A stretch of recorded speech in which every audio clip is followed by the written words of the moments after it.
And the Aston Martin, made famous by James Bond, that was left to go to rack and ruin, is lovingly restored to its former glory.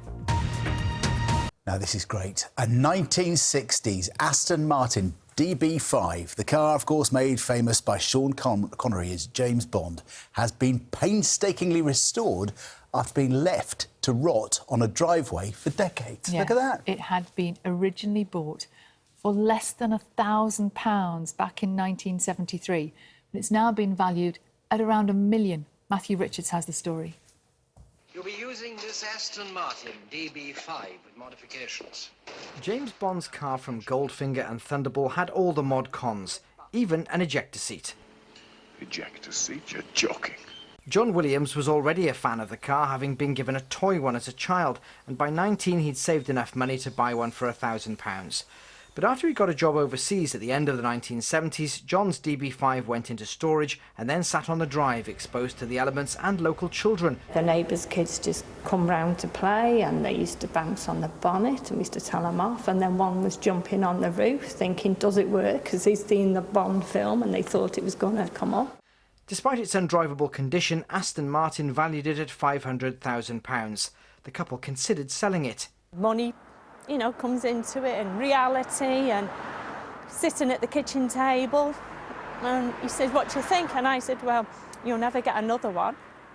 So he said, no, we're keeping her. And then you make ends meet, you just do things, and yeah. So we've been able to keep her, and I'm proud of the fact we've been able to keep her. Since then, the Williams have saved and sacrificed to raise £400,000 for the restoration. Mouse nest. Aston Martin technicians began by removing years of debris from the vehicle before a painstaking rebuild. Probably one of the most complicated restorations we've done for many, many years. And we've tried to preserve as much of the original car as we can, only replacing what really needed to be replaced. So a lot of skill involved in that. It would almost be easier to build a brand new car, but to actually repair and to put new sections into a very heavily corroded car like this one was, took an awful lot of skill and patience. The big reveal left John and Susan stunned. Oh, look at that. It's perfect. It is, isn't it? It's really perfect.